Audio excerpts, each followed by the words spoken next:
Welcome to the Top Producer Podcast with Farm CPA Paul Neefer. The Top Producer Podcast challenges farmers to think differently. Farm management, tax issues, policy implications, and more.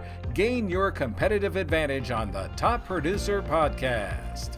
The Top Producer Podcast is brought to you by Durastack Trait Technology, the latest innovation from Syngenta. Available for the 2027 season, Durastack technology features 3 powerful modes of action to outsmart, outmaneuver, and outmatch corn rootworms every move.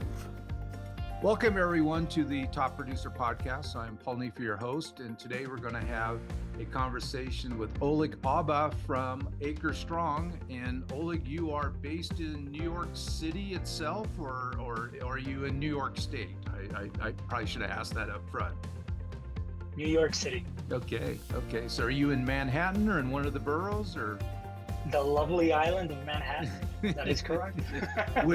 which basically means it's a traffic jam. But do they have a congestion pricing going on? I know that was on and then it was off. Is it back on? Do they have the congestion pricing going on so it's a little bit less of a traffic jam? Paul, we don't talk about family business outside of the city, okay? Well, Oleg, this is going to be an interesting conversation because, it is something that a lot of farmers are out there participating in. We still have a window, even with President Trump and Congress making some changes, we do have a window. But before we start talking about that, let's get a little bit on your background, where you grew up, went to school, and so on and so forth. Yeah, absolutely, Paul. My background's a little unique. I was born in Ukraine. My mom's Ukrainian, dad's Cuban. We immigrated to the United States when I was 3 years old. I grew up in Miami. Subsequently, after high school, I joined the U.S. Navy. I had the great opportunity of, I was in the Navy for 8 years. I did counter-drug operations in South America. I tracked Russian submarines in the Baltic, and my last few years, I actually chased Somali pirates off the coast of Africa. Okay. I did that. That was a great time. I got out, and I went straight into undergraduate school. I did my studies in New York City. I went to Columbia University, and that took me straight into finance. I spent a little bit of time in finance. I did banking, renewables and utilities banking in New York. Okay. I did my graduate studies at UNC in North Carolina. And for the last few years, I was doing renewable development in the heartland, the Central Plains, especially focusing on Kansas. Okay. Well, there's a lot of wind in Kansas. And probably the sun also shines there. So Did you know, fun fact, Kansas produces more energy from wind than any other source. Did you know that? I didn't know it, but it doesn't necessarily surprise me because Kansas, Nebraska, well that Yep. whole funnel there is wind central here in the United States. So you were working at a bank, and then this opportunity with AcreStrong came up, or how did that happen? No, Paul. I had some experience in finance. I was on Wall Street. COVID happened, and I went to grad school, and then I went in. I worked as a renewable developer. I was a renewable developer for a few years, and I kind of saw this space where farmers needed help. Farmers didn't know what was going on, and I resigned with kind of a plan to be an entrepreneur, but I really didn't know what I was gonna do. And halfway into my garden leave, I'm on vacation. I get a phone call from somebody saying, "Hey, this person knows you. They trust you. I got somebody talking to me. I got a developer talking to me, and I don't know what's going on, and I can't figure it out. Can you help me?" I said, "Sure, Sure. give me a hand. I'm happy to help." And that's kind of turned into word of mouth. It's turned into a business where I am helping a lot of farmers kind of make sure they get a fair deal. So is that primarily with wind? Is it with solar? Or is it both? I'm just sort of curious on that. So, Paul, it encompasses the three: wind, solar, battery. Okay. All right. Okay. And it's simple. This is where I help farmers. Paul, I'm gonna tell you a story. I talked to a rancher in western Kansas, and he's got wind guys knocking on his door, and they're telling him, hey, you should just like negotiate with us and we'll make sure you get a good deal. And I was talking to him and I said, you shouldn't do this. You should, you know, we should do this. AcreStrong, my company should do this for you. And he's like, why is that? I was like, what do you think would happen if I got into the ranching business? I got into cattle and I had to compete against you, and your family's been doing this for over 3 generations. Kind of chuckles. He's like, well, probably eat your lunch, son. Yeah. I I agreed with him. I said, what do you think is going to happen when you self-negotiate with those guys? So as part of the SIRS Anchor or Acre Strong, you act as not necessarily as a middleman, agent, whatever you want to call it, but you help that farmer determine what is the best terms, what's the best lease, what's the best option, or just go through what you typically help the farmer with. One, I make sure the first thing I make sure they understand is what this looks like. What does all this mean? Because it's a lot of new terminology that they don't understand. So the first thing is making sure they understand. The second thing I help them with is they need to understand that this contract isn't like non-negotiable. We can modify it. It's a negotiation, and let's make your terms. And the last and most important thing, it's the price. Let's not sugarcoat it, Paul. It's the price. They are taking family land, that land has been in their family for generations. They're going to tie it up for a very long time, sometimes over 50 years. Yeah. It has to be the right price, and there's a way to get there. And I'm going to tell you how most of the time I've seen it done, and it's wrong. They'll call their neighbors and they'll ask their neighbor, hey, what'd you get? Call their other neighbor, what'd you get? They'll go to the coffee shop. They say, what'd you get? That's not the way you're supposed to do it. And so we do that for them. And that's how we get them the best deals. What You are know, some of, if you're in Kansas, let's say, and I know it's going to be different across the US, but if you're looking at a wind type project right now, what would be and I hate to use the word typical because there's nothing typical, but what yeah. would be a range that you're really looking at for a farm family if they were interested in doing some type of a wind lease? Well, what do you mean by range? Like what type of price they should Yeah, be getting? yeah, yeah, exactly. So it depends. And this is where you're like, well, that's a non-answer. No, Not it is the necessarily. correct answer. I know that. So, The reason it depends is the bigger the size of the project, the more revenue the more revenue there is to that project, so the more the landowner can negotiate for. Smaller projects typically have they have less cash flow, they have less revenue, they don't have those economies of scale, so it's hard to negotiate up. But and excuse historically, me, what would be the definition of a large project?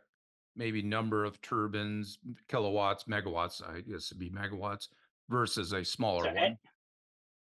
I would say anywhere between anything less than 200 megawatts for a wind project. Let's just talk about wind. Anything less than 200 is starting to run into challenges. You're losing those economies of scale, and And you get and and above in 200. in these days, a turbine is it generating 5 megawatts, or how many megawatts would a typical turbine generate these days? It depends on the size, and it also depends on that developer's kind of back channel of turbines, because you can't just go and buy them off the shelf. Yeah, So yeah. I would say anywhere between 3.5 to 4.5 is a Okay. good range. So you're talking 50, if you're 50 turbines or less, that's a small project. And then Yeah. Above 50 would be more into a mid-size, and then 100 or 200 would be a larger project. Hmm. Okay. Exactly. Okay. Okay. Exactly. So, and then over on the solar side, um, again, there'd be economies of scale there. When does that start happening on a solar project? Solar projects are around 200 as well. Okay. Okay. Right. So the challenge with the solar project on the smaller side is they're very compact, which is good because now, well, depending from what position you sit at, some people don't like it because they're very land intensive. Yep. Some people like it because you might have several parcels and all your parcels of land are now leased up to this. The challenge with the solar is if it's really small, it just the models just don't make sense. The math doesn't math. So sometimes developers, if they can't reach a certain scale, they'll pull out and they walk away from the deal. Now, I know, like you mentioned battery, I know that's getting to be more and more prevalent. Certainly, go to China, you add up all the batteries in the world, and China's still got more. Um, is that typically you see that with a wind project, or you see it with a solar project, or when would you typically see a battery project going in at the same time? Now what developers are doing, what we're seeing what developers are doing is they are configuring their build out to have that battery ready to be built out as they're building their project. And let me tell you, it makes all the sense in the world for a developer to build out to build out batteries. Think of a battery as an opportunity to buy, it's a tank. You Hmm. fill it up with cheap product when the prices are low, like at nighttime when no one's using electricity, and you empty it out and you sell it back to the market during the afternoon in the evening time when people get home from work and start Yep. using electricity. Yep. Yep. Yeah. Yeah. I've seen some of that graphs and so on where you have the big solar production during the daylight, but then like you say, when it's evening, when you have the high demand, you take that battery storage that you've stored up and pump it into the system to and help prevent some of those grid that goes down and so on. Now in Kansas, do they have a good system of tying into the grid? I mean, I know that causes some concerns in some area, and of course, our grid's getting a little antiquated, I think. But what's going on in the grid area?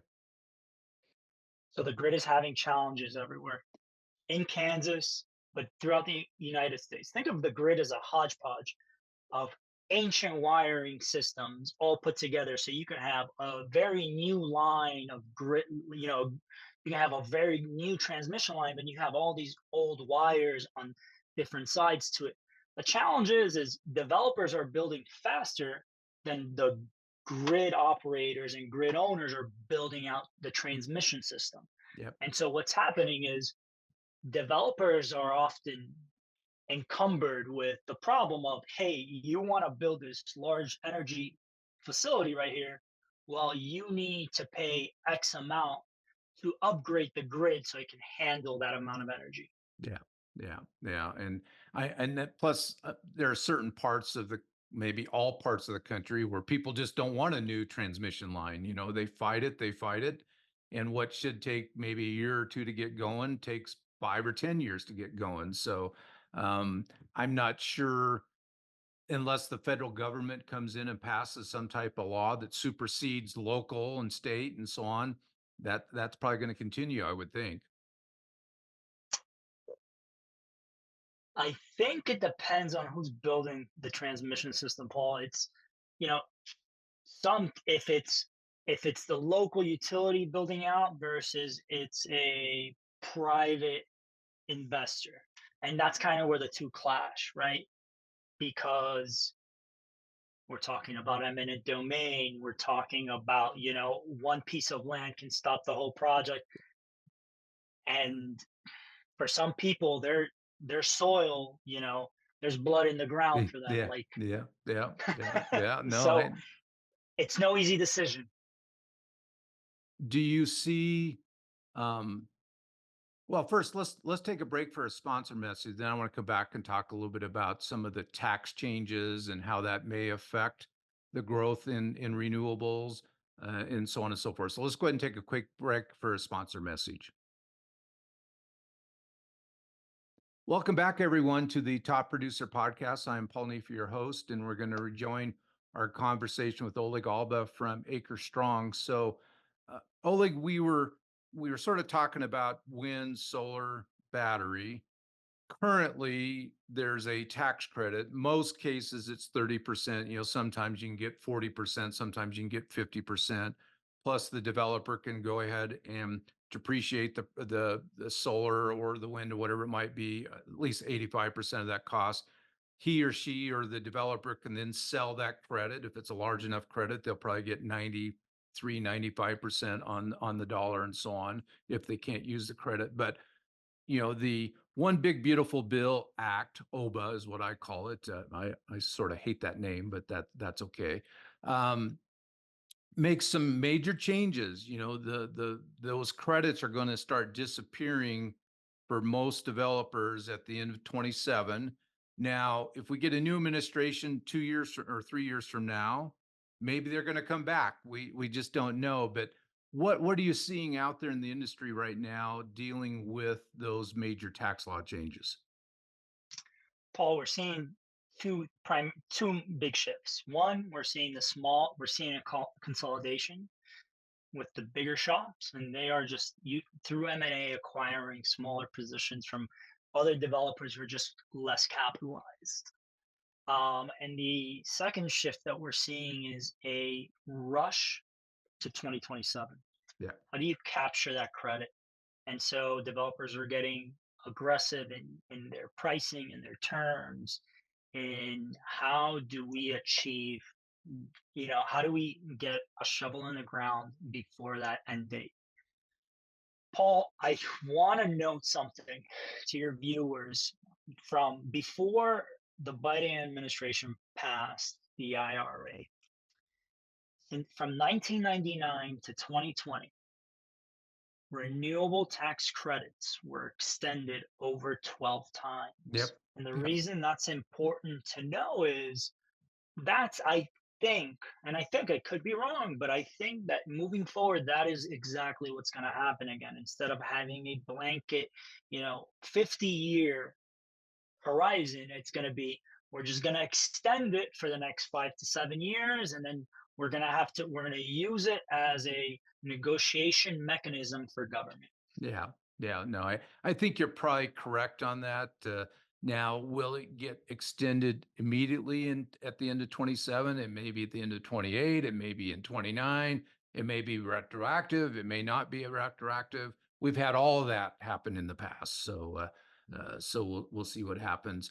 Now, I'm just curious on, again, I think I'll come back to the battery side.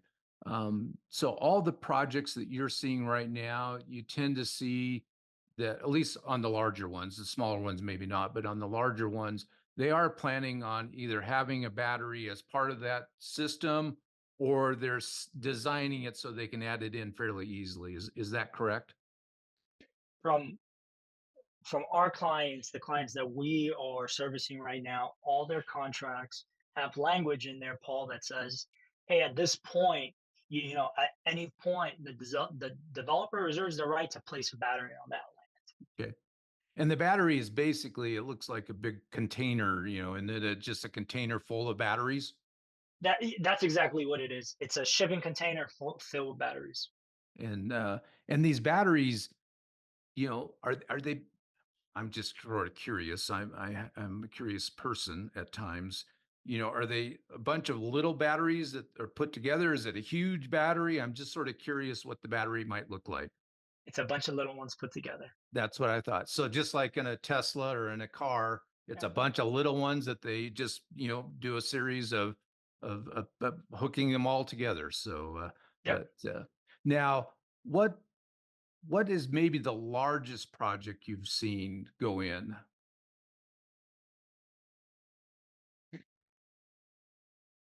I've seen a project over several gigs, over 2 gigawatts. Yeah. And, So that would and be five, probably 500 wind turbines, something like that. Five, six, 700 wind turbines.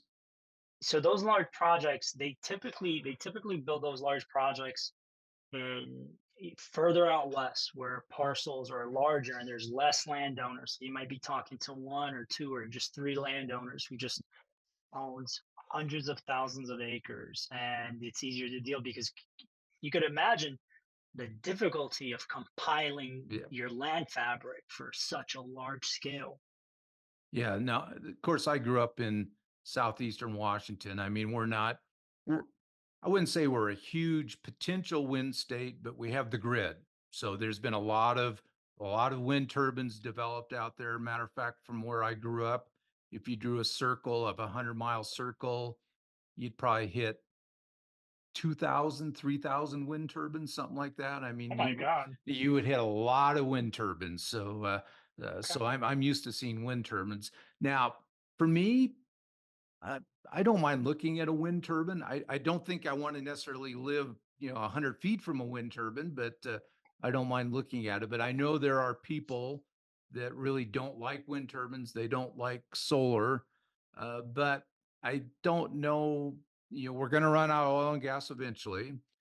Right. Nuclear makes sense, but it's got its own issues. We're not talking really.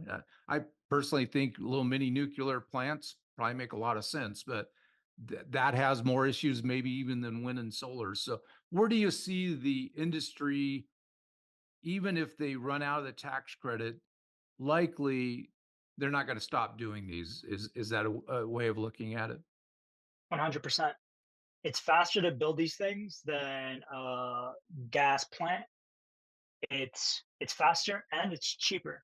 So just if you just look at it from a dollar and cents perspective, it makes more sense to do them. Yeah, I So I I actually did a blog post, probably a couple months ago, and I sort of went through and I said, "Do these developers really need the tax credit? Because in order to get the tax credit, you got to pay prevailing wage, you got to have a qualified apprenticeship program. If you eliminate prevailing wage, you eliminate this, then that probably reduces the cost by 10, 15%. The credit's 30%. Then plus you lose out on 15% of the basis deduction. So I'm like, yeah, I think, yes, they want the credit just like farmers want the ARC and the PLC and so on. But, are we going to survive without it? Yes, we will. So I'm just curious if you agree or disagree with that. I think the industry is going to survive. The difference is, I feel in some people's minds, it's how do we, it's a race against, you know, how fast can we build this out? And it just kind of just slows the growth a little bit, slows the velocity of the build out throughout the country. Um, and clearly for the developers and the industry, it hampers growth. It hampers the bottom line. It Yeah. makes these projects much more economically feasible. Yeah. But again, we got all this demand from AI. If that truly is going to be there, they're going to have to build the electricity to support it. So, and That's and right. you're right. I mean, your options really is not coal. Nuclear's many years down the road, and so what's left is, like you say, solar or wind or a combination of that and batteries. So, well, I always like to end with three or four key questions. So the first question I have, although you sort of started this yourself, but what do you have any mentors in this whole process of your career so far? I got two very important mentors. One is he worked in financial services. His name is Larry, and he's been always been very supportive in me kind of taking the entrepreneurial journey. And it's great to kind of talk to somebody who's wiser and more experienced and very generous with their time. Yeah. How's Yeah. that? So And then, do you have time for any hobbies? I do not, but when I do have time, Paul, I love going to very nice restaurants. Okay. I'm a big foodie. I love barbecue, so I very much enjoy my trips out to Kansas. And I'm a huge fan of traveling. I recently traveled to Europe for 2 months. That was outstanding. Oh, which countries did you visit? I went to Amsterdam, Belgium. I went to Barcelona, Oh, Paris, and Sardinia. okay.